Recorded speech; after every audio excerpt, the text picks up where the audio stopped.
Hi everyone and welcome to today's card. So for today's card I'm starting off using a CC Design stamp called Crack Lula, and I'm going to be inking her up with my Memento Tuxedo Black ink because I plan on doing some Copic coloring. I'm going to stamp her out 3 times. Normally I just do her twice on the white cardstock, but for the 3rd time I'm going to stamp her out on this yellow plaid paper because I plan on doing some paper piecing, and it's just easier to start out and try to get all my stamping done at one time. So I'm using my skin tone color, my go-to skin tone colors, which is E000, E51, E11, and R20.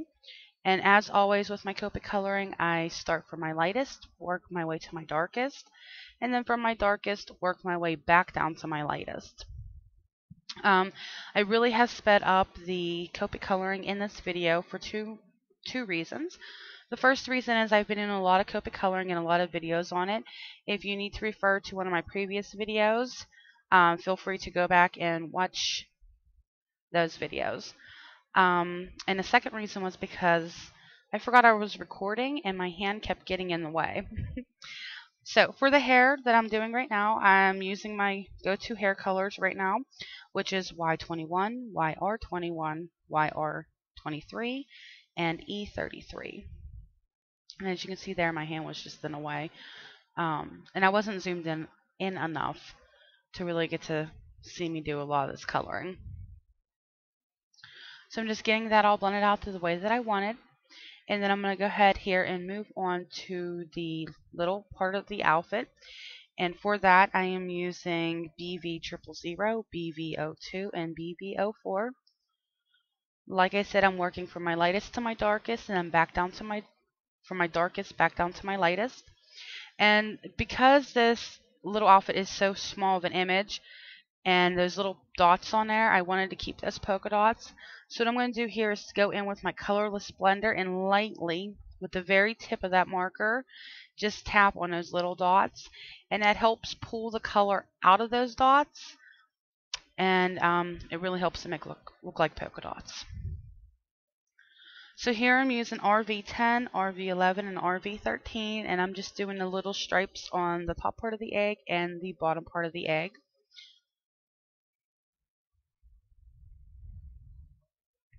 And I'm using the flicking technique here on this part. But you really can't see that. So I'm just cleaning up around my image, and I'm putting some shading down right here, which is W00 and W1. So I'm going to go ahead and cut the little eggs out, and I edited that part out because you really don't want to see me do that, because that took me forever. So I'm using my black Sharpie marker here to take away the white edge so I can have a black edge border on there, and it makes it look so much better when you're paper piecing because it just goes into place and doesn't even look like you paper pieced. So I'm using my Zig 2-way pen here and my tweezers, which I recently just started using these tweezers, and it really does make a big difference. It helps just line it up so much better. So I'm going to go ahead and get that done. Then after I get this done, you're not going to see this on camera, but I free-handed like an oval shape around her because I didn't have any spellbinders in an oval shape, and I wanted to try to make it look like an egg, but it didn't turn out looking like an egg shape. You're going to see it here in 1 second. But it worked. There you go. So I'm using, again, my W00 and my W1, and I'm just going over the pieces that I paper pieced to help tie it into the image so it's not as like clean cut. And I learned this trick from Amy Orr, and it really does work, so I highly recommend that. So I'm using Doodlebug's Hello Spring 6x6 collection, and I am using a 5.5 by 5.5 square card base, and I'm making all of my borders an 1/8 inch smaller. So there's the sizes, which I don't know why I showed those because I normally don't do that. But like that, yeah. So I used yellow cardstock around there, and then I took and matted my actual printed cardstock on top of that. because I really did like the look of that this time. So I'm just arranging everything on my card, and the two dies I used here, that egg die is from CC Designs and it's called Egg, and then that other die was from Paper Tray Ink called Boutique Borders Mother Die, and I'm using that for my sentiments. So you just see me here arranging my eggs out onto my card, trying to figure out how I wanted them. And that like took me forever as well. It took me forever to make this card, which normally don't, but like honestly guys, it took like an hour. But in all fairness, I did keep getting interruptions, so yeah, I don't know what took me forever. I was like moving at turtle speed. So I'm just gluing these eggs down.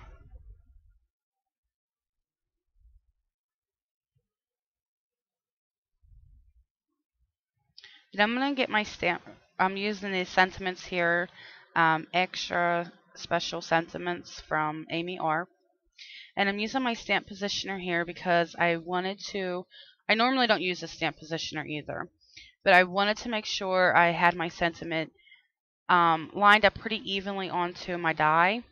So I just figured I'd pull out my stamp positioner and just work with that.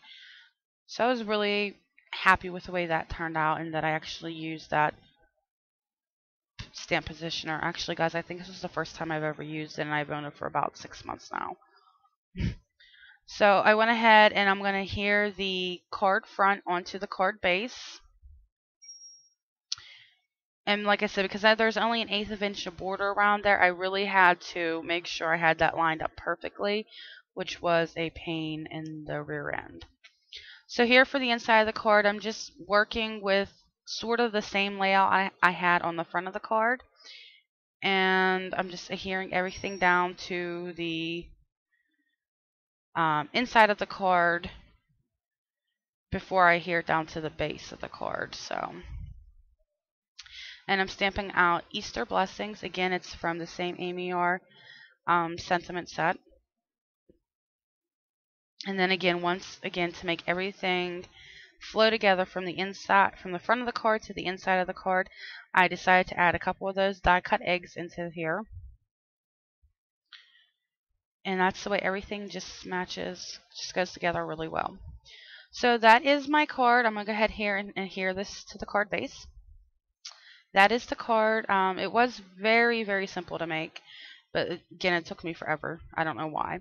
So you just see me here. I am just stamping out on the back of the card that was handmade with love and just my information. Alright everyone, thank you so much for watching. Please comment, subscribe, and if you want to see better pictures, there's some pictures here to follow. But if you would like to actually look at some still pictures, go ahead and check my blog out, and I will link that in the description below. Alright everyone, thank you so much for watching, and have a wonderful day. Bye!